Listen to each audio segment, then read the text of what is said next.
Let's make shrimp dumplings at home. Nakita ko lang yung recipe nito sa Instagram. Tapos natakam talaga ako kasi ang simple lang ng ingredients. Literal na shrimp lang tapos dalawang veggies.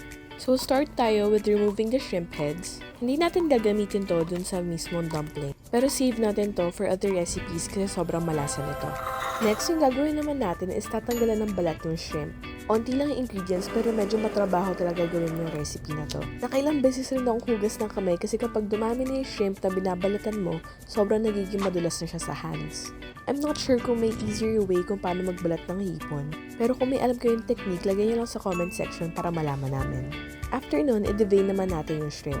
Honestly, sa household namin, hindi namin ito ginagawa. Kasi nakita ko lang siya online, hindi ko alam if common ba tong practice. Pero kasi sabi, kailangan daw gawin to kasi madumi daw yung part na to ng shrimp. So magpapakita ko ng 2 ways kung paano yung gawin to using the toothpick. First one is yung tusok method. So yung gagawin nyo dito ay eyeballin nyo kung nasan ba yung vein ng shrimp. Kapag nakita nyo na, tutusukan nyo yung hipon, tapos babatakan nyo palabas yung veins. I think ginagawa to sa mga recipe kapag ayaw nilang nakita na merong hiwa yung hipon sa taas. So ito yung method na medyo discreet lang na nagtanggal ka ng veins. Honestly, para sa akin, itong method na ay sobrang hassle. Napuputol kasi yung vein tapos hindi mo talaga nasisimot.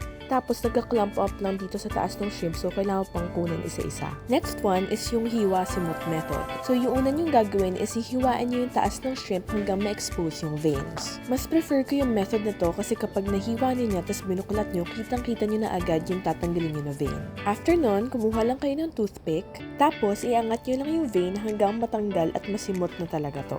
For me, ito talaga yung mas quick and convenient way para ma-devein yung shrimp. Tingnan nyo naman, walang naputol dun sa vein tapos hanggang dulo, simot na simot talaga siya. If meron kayo ibang methods on how to remove yung veins ng shrimp, sabihan nyo lang din kami. After natin linisin yung mga shrimp, ilagay lang natin sa bowl, tapos ihanda na natin yung chopping board natin kasi mince na natin to. Grabe, noong una akala ko ang dali lang hiwain ng shrimp. Pero feeling ko rin kasi mapurol na talaga yung kutsilyo namin. Pinalitan ko naman, tapos inuba ko rin yung style ng paghiwa pero ang hirap pa rin talaga. Ito yung mga moments na sana chinek out ko na yung food processor dun sa cart ko. Pinahinga ko muna yung kamay ko kaya nag-boil na lang muna ako ng mga carrots. Hiniwa ko na into smaller sizes para mas madali i-mince later. Tapos dito ako nagka-idea na gamitin ng parehas yung kutsilyo. So dito ko na nirelease yung inner sisig hooray ko. Pati yung tilted version ng pag-chop tinry ko na. Kasi ito may moments na gusto ko lang i-blender talaga yung hipon. Pero hindi pwede kasi baka maging juice siya, medyo dugyot naman yun. So feeling ko nag-pay off naman yung hard work ko dun sa paghihiwa ko kanina. It doesn't look the best but this is my best sa ngayon. After nun, dinagdag ko na yung 1 soy. Nagdagdag ako nito para merong fresh taste dun sa fishy na shrimp. After nun, halu-haluin lang natin until well combined. Tapos, tsaka natin idadagdag yung mga carrots. Tapos, mix lang ulit natin, then add our seasoning na salt and pepper. Sana na lang hindi napapanood ng nanay ko tong vlog na to kasi makikita niya ako magbalot sa mola wrapper. Sa totoo lang, hindi ko talaga pinlano kung anong klaseng tupi ba yung gagawin ko. So, samahan niyo na lang ako mag-experiment kung ano kayong babagay dito sa shrimp dumplings namin. Para sa first attempt namin, ang tawag ko dito ay the pauchin. Naisip ko lang yun kasi kamukha ng shark's fin na palagi ko ino-order sa pauchin.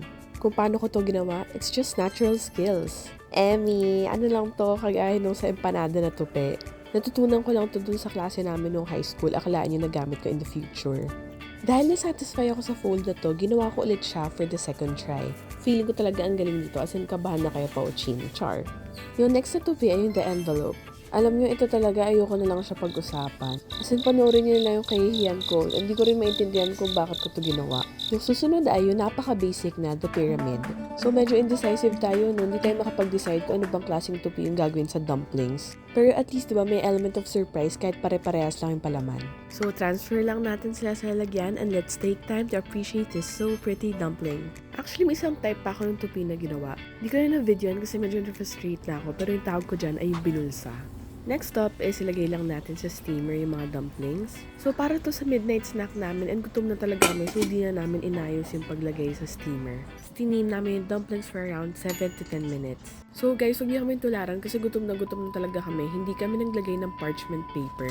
Kaya tignan niyo na lang yung struggle namin habang sinuscoop yung mismong dumplings. Pero okay lang yan, wala naman tayo sa looks, andun tayo sa taste.